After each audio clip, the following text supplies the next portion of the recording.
Greetings, Shabbat Shalom. Some of you are watching this in the winter. I'm giving this talk. It's being recorded on December 14th of 2019. Some of you are watching this in colder climates. So I invite you, come on down here. I'm speaking from Florida. And Florida is so hot. People here gather around a fire to cool down. Now, I'm actually kidding. But we have 3 seasons in Central Florida. We do actually have a summer, and we have an autumn, and we have a spring. We don't really have a winter, but we do have an autumn here, and so we do at least have 3 seasons here. When you get further south, around where we sometimes visit down in West Palm Beach, I think I don't know if they really even have an autumn down there. I would like to talk today about a matter that is related to the winter season that's rapidly approaching here. Before I do, I want to mention, of course, I'm not sure at what point you'll see this, but I am giving this message on December 14th of 2019, and at this point there are brethren in need of prayer. Excuse me, Juan and Karina Ramos, who are members of the Church of God Seventh Day, and I believe they attend in Colorado Springs. But in any case, the child that Karina is carrying is in danger and may not survive. So please pray for the child and for the couple. Would appreciate that.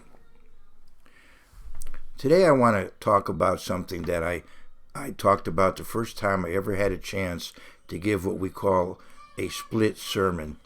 Now, I used to attend a church where average sermon was 75 minutes. And that was average. An average sermon was an hour and a quarter. And every once in a while there'd be 2 speakers who would split the time, and so they would call that a split sermon. So a split sermon would be longer than probably I'm going to take to give this particular talk today. And the first time I think I ever had the opportunity to give a split sermon, because I wasn't giving sermons in those days. I wasn't a minister. I was a young faculty member at a small college in Northeast Texas, and I was speaking on the Sabbath in Sherman, Texas. I think it was probably 1974 or so, or maybe 75, around that time. And I had the opportunity to give a split sermon for the first time, and it was many, many years before I was ordained. I wasn't finally ordained into the ministry until 1984. So the talk I gave, I called A Tale of Two Holidays. You may remember the famous novel by Charles Dickens of 1859, A Tale of Two Cities, talking about London and Paris. So I talked about A Tale of Two Holidays. I want to go first to Hebrews 13, the 8th verse. Jesus Christ is the same yesterday, today, and forever. And so he has committed himself to preserve in his family those who've made a commitment, those who've made that commitment to Jesus Christ as their personal Savior, their Lord and Master, their High Priest and coming King. And he has made a commitment to the body that is doing his work on earth, the body of Christ. And he made a commitment to the people of Israel, who were his church under the Old Covenant, and who have a role to play prophetically on into the millennium, his own people, humanly speaking. So let's go... Let's first, since we're in Hebrews 13, stay there and go to the 5th verse. Let your conduct be without covetousness. Be content with such things as you have. For he himself has said, I will never leave you nor forsake you. So this applies individually and collectively. You can refer to Deuteronomy 31:6 and Joshua 1:5. Now I'm going to Malachi 3 in connection with the fact that Jesus Christ is the same yesterday, today, and forever. I want to go to Malachi 3:6. And Malachi 3:6 is a kind of restatement of the symbolism of the burning bush. Moses saw a burning bush, a bush that was burned and yet was not consumed. That, in a way, represents the church of God and the people of Israel. Persecuted, under pressure, sometimes many martyrdoms occur, but the bush is not consumed. There is a branch of Judaism that's called, although it really is mislabeled, it's called conservative Judaism. It's actually quite liberal. But that particular movement uses the burning bush as its symbol. But in Malachi 3:6, for I am Yahweh, I am the Eternal, I am the Lord, Adonai, Hashem. For I am the Lord, I do not change. Therefore you are not consumed, O sons of Jacob. The church is like the moon, goes through phases. We reflect the sun, the light of the sun. The sun Jesus Christ is symbolized by the sun. Psalm 84 and also Malachi 3. But anyway, Malachi 4, because the King James Bible, most English translations have a fourth chapter of Malachi. So Malachi 4 and Psalm 84. But in any case, Jesus Christ is symbolized by the sun. We reflect the light of Jesus Christ as the moon does that of the sun, and we go through phases as a church. We have our waning phases and our waxing phases, and that's the way it's been through history. But the church survives. Israel survives as a nation, and the church survives. But there are two different ways in which Satan has tried to destroy God's church. One is simply, just kill everybody. And the other is to try to absorb everybody to where the church, they're alive, but they're no longer believing and practicing the truth. Now, he did this with Jesus Christ as the representative of the people of God. In Matthew 4, we see he attempts to seduce him to follow Satan. In Matthew 4, he offers him every kind of physical thing that's on the earth, to become, I guess, the dictator of the world. But then Jesus said to him, away with you, Satan, for it is written, you shall worship the Lord your God, and him only you shall serve. Deuteronomy 6:13. Then the devil left him, and behold, angels came and ministered to him. But I would like to go to Luke 4, where that same confrontation is covered. And there, in the 12th verse, it says, let's go to the 13th verse. Now, when the devil had ended every temptation, he departed from him until an opportune time. So was going to have the opportunity to get him tortured and murdered, humiliated, tortured, and murdered. That he was going to be able to do. But, that was all within God's plan. And actually, Jesus was resurrected. He lives today. He's our, as I said earlier, he's our personal Savior, our Lord and Master, our High Priest, and coming King. So obviously, God rules, and Satan is always ultimately thwarted. But through history, there's been the approach of, you might say, the forces of wickedness to either get the church to forsake its beliefs and practices or simply get rid of it. We have attempts to thwart God's plan in that way through assimilation or assassination, maybe I could say. I want to go to Exodus, the first chapter. At the end of the first chapter of Exodus, verse 22, a deliverer was going to come to the people of Israel. So what's the first attempt? Kill all the children so the deliverer is never born. All the male children, because the deliverer was going to be a male. 122 of Exodus. So Pharaoh commanded all his people, saying, every son who is born you shall cast into the river, and every daughter you shall save alive. So drown all the boys. Well, as you know, it didn't work because in verse 16,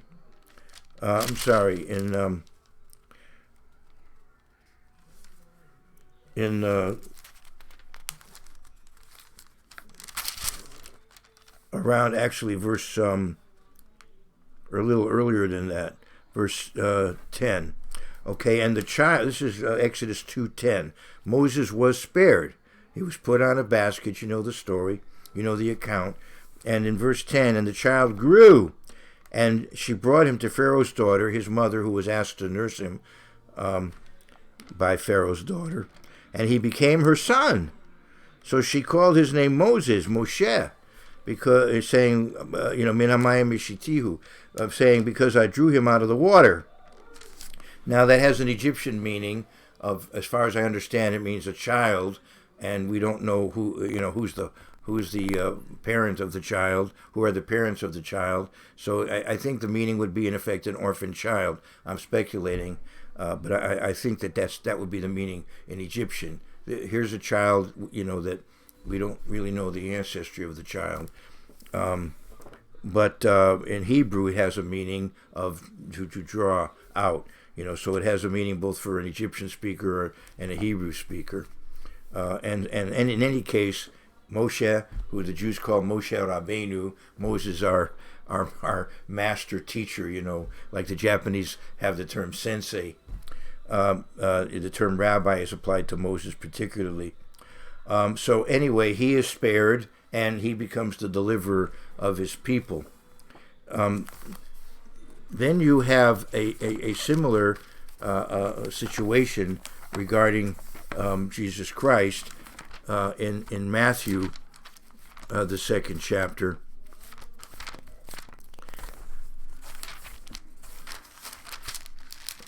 In Matthew 2, around verse 13, the wise men leave.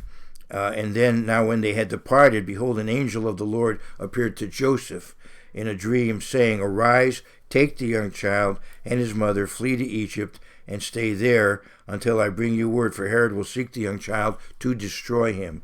When he arose, he took the young child and his mother by night and departed for Egypt. Then I'm going to jump to verse 16.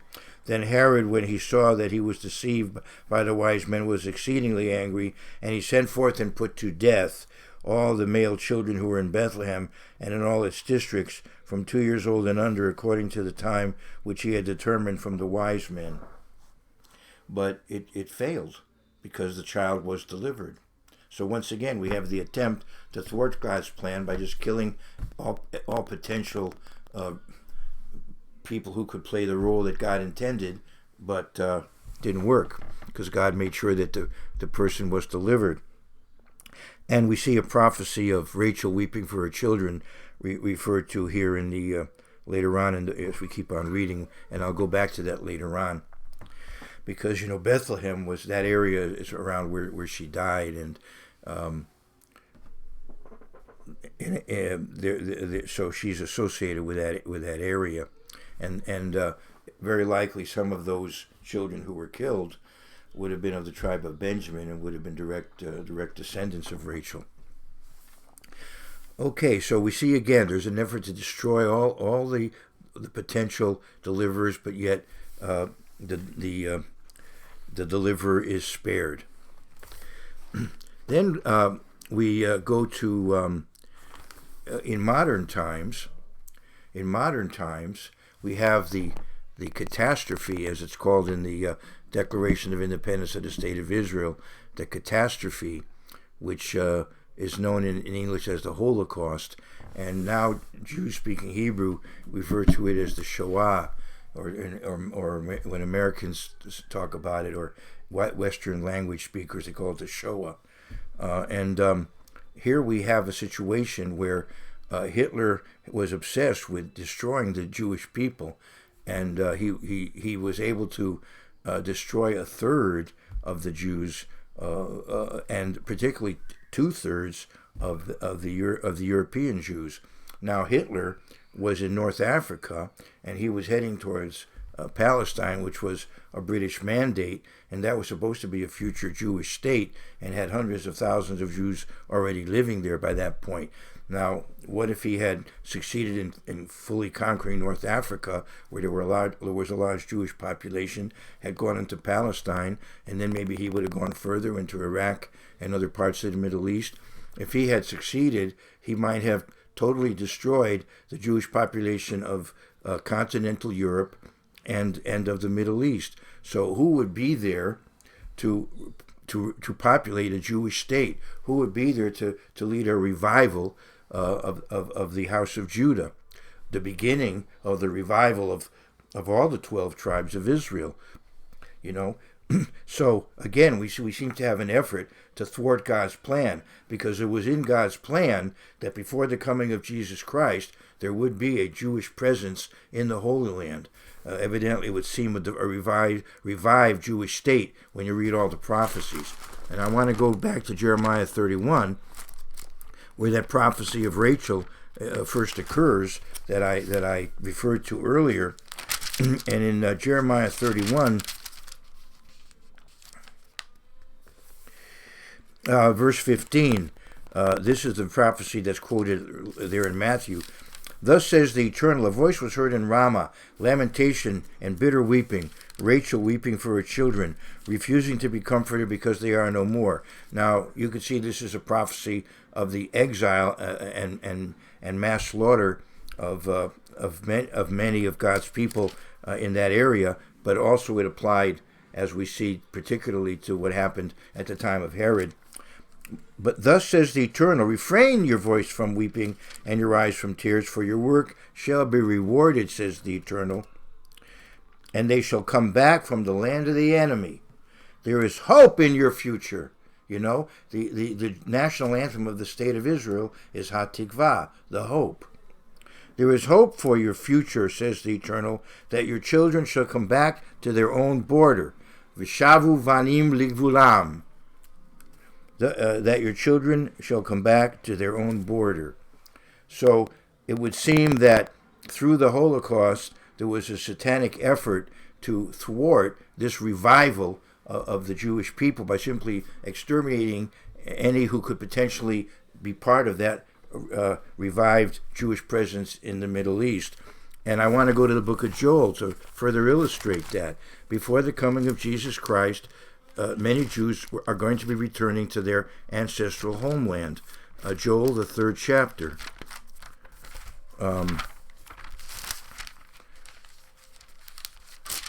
So let's go to the very beginning of Joel 3. And it says, for behold, in those days and at that time, when I bring back the captives of Judah and Jerusalem, I will also gather all nations and bring them down to the valley of Jehoshaphat. Evidently a term applying to the Kidron Valley. In other words, the Jehoshaphat is the Eternal has judged. So this is a final judgment as Jesus Christ returns, and there's a siege of Jerusalem. You read about it in Zechariah 12. I will also gather all nations and bring them down to the valley of Jehoshaphat, and I'll enter into judgment with them there on account of my people, my heritage Israel, whom they have scattered among the nations. They have also divided up my land. So we see that the Jews return, and then there's a mass of international force that comes there, and then, of course, we have the climax. Now, there's another passage that I think relates to that in Matthew 24, because I think if you go through the Bible, it does seem that the fig tree, that figs are a symbol of the house of Judah. And I don't have time to develop that point today.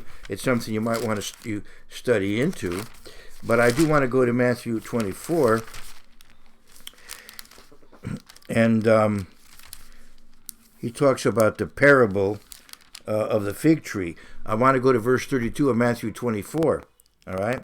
Now learn this parable from the fig tree. When its branch has already become tender and put forth its leaves, you know that summer is near. Now this is a play on words, which goes back to, I believe, the 8th chapter of Amos, because the word for summer and the word for end is very similar in Hebrew. So the summer fig tree was a sign of the end. As I said, in Hebrew, the word for summer and the word for end are similar. So anyway, now learn this parable from the fig tree. When its branch has already become tender and puts forth roots, you know that summer is near. So you also, when you see all these things, know that it is near at the doors. All of these signs he's talking about in Matthew 24. Assuredly I say to you, this generation will by no means pass away till all these things take place.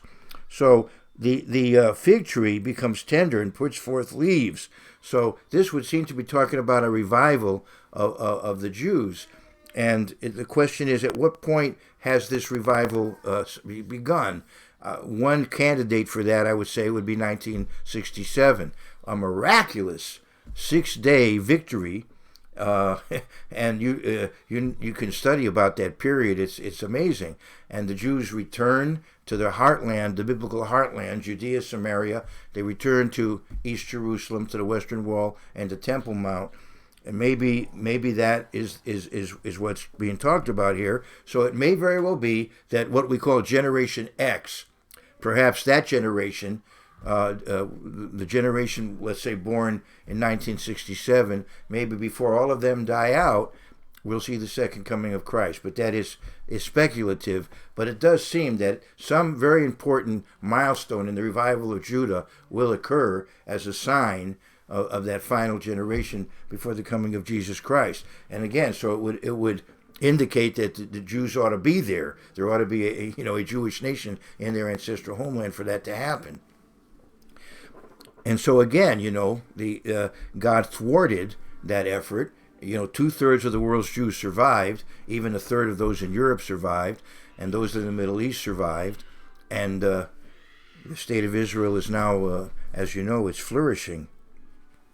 Now, I want to go to the book of Esther, because this is a holiday that was established to commemorate divine intervention, miraculous intervention, a complete turnaround of the destiny of God's people. Obviously, if you don't have any Jews, you're not going to have Jesus Christ.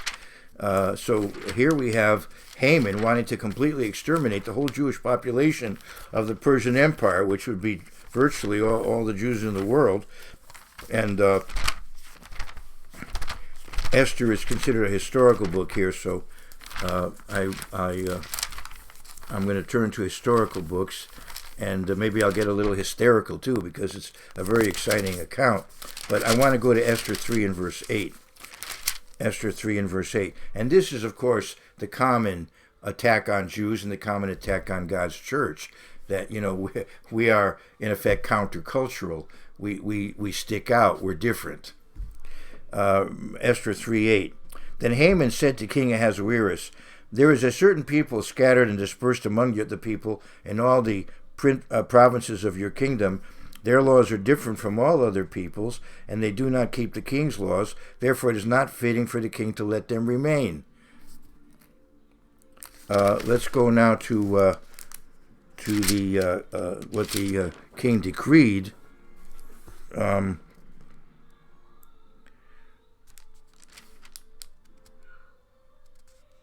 Verse 13. And the letters were sent by couriers into all the king's provinces to destroy, to kill, and to annihilate all the Jews, both young and old, little children and women, in one day, on the 13th day of the 12th month, which is the month of Adar, and to plunder their possessions. Well, actually, it turned out radically different. And so, let's go to Esther 8.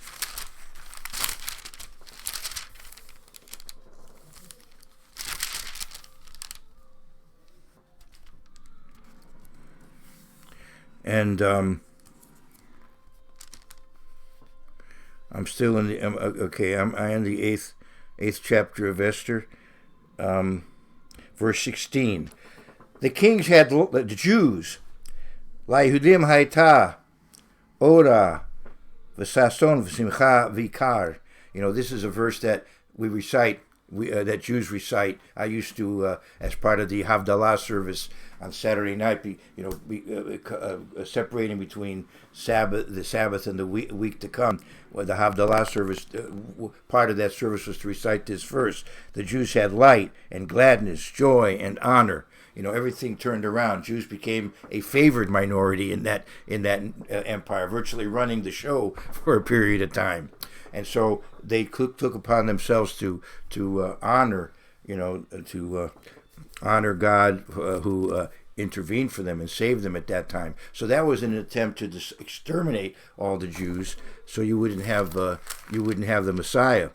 But there's a subtle, in a way, a more subtle way, although it was brutally carried out, but it was also done with goodies, with allure. Like Satan said, I'll give you all this if you bow.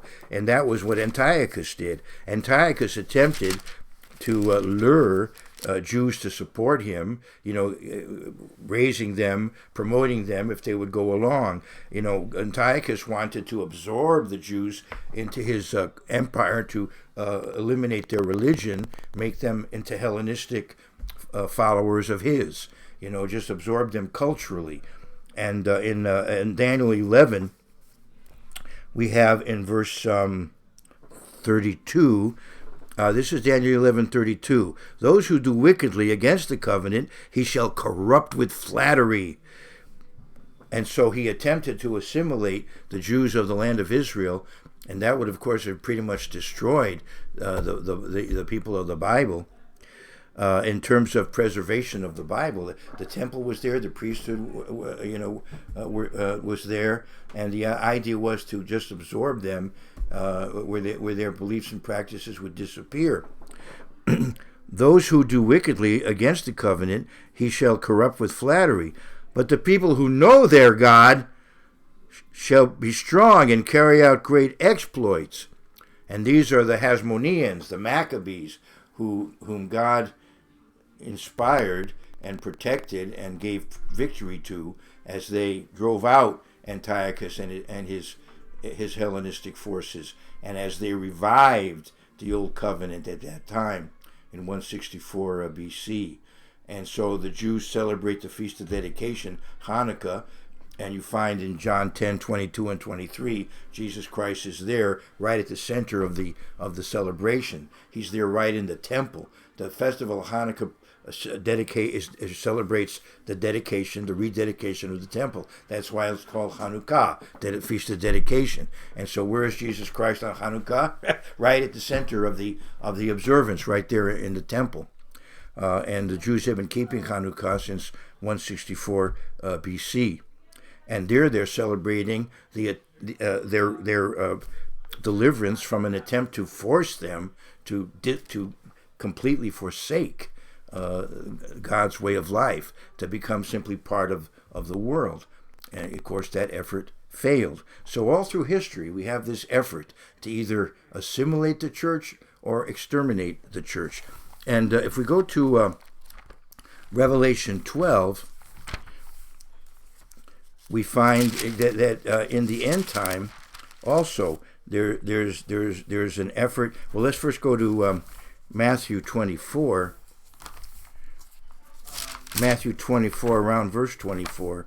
I'd like to go there first, and then to Revelation. In Matthew 24 and verse 24, are you there? You flip over there later, or click on your cell phone, whatever you're doing.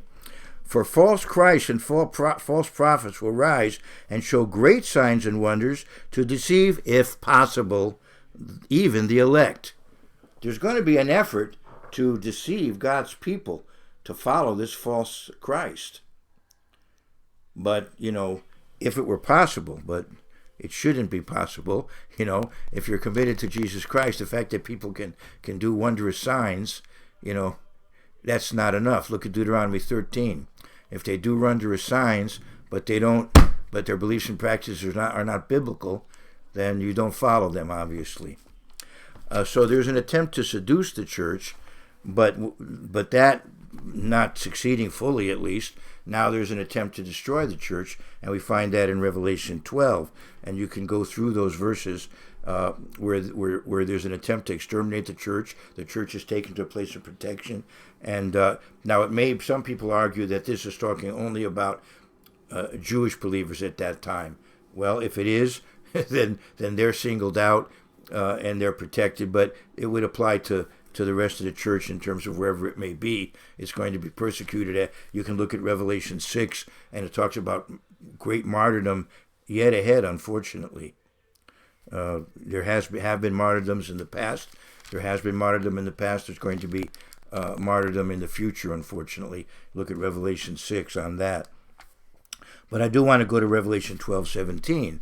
And here you see that verse 17, and the dragon was enraged with the woman, and he went to make war with the rest of her offspring. So this is talking about very likely people who are converted as a result of the ministry of the two witnesses, and they're the offspring of the church, and they're exposed to this empire that's ruling over them. So they are in temporarily, at least, in big trouble. You look at Revelation 20, though, they wind up as the rulers of the world later. But anyway, in verse 17, and the dragon was enraged with the woman, and he went to make war with the rest of her offspring, who keep the commandments of God and have the testimony of Jesus Christ. But obviously, if you keep reading, you know the story. I've read the end of the story, and we win. I would like to go to Matthew 16 now, and I have mentioned today that during the winter season there are two Jewish holidays, and if you're a Jewish member of the church, I recommend you observe them. If you're not Jewish, then I would recommend that when the seasons come around, that you read verses related to those days, because they're not commanded on the whole church to observe, but they're useful tools. Spiritual lessons are there. So I would recommend to any church member to read verses associated with the Feast of Dedication when it comes around, and verses associated with the book of Esther when it comes around. It's a recommendation. And I would like to go to Matthew 16 and verse 18. In conclusion, Jesus says about the church, he says to Peter, and I also say to you that you are Peter, Petros, rock, that you like Rocky, and you are Peter, and on this rock I will build my church. I believe it's talking about the fact that Peter was used very dramatically in the beginning to get things off and running, so to speak. You read about what God did through him later on. And I will, let's go back to verse 18. And I also say to you that you are Peter, and on this rock I will build my church, and the gates of Hades shall not prevail against it. So the gates of Hades, in effect, the netherworld, below, the world below, the world of the dead, the grave, and all those things associated with it. It will not prevail against the church. The church will live. The church will survive. And so efforts by this world to either absorb the church into the world or to simply exterminate all church members, both efforts will fail. There will be, all through history, commandment-keeping Christians, and as a community, the church will survive, and ultimately, as you know, Jesus Christ will return, and the world will then be ruled by the resurrected saints. All the best to you and yours.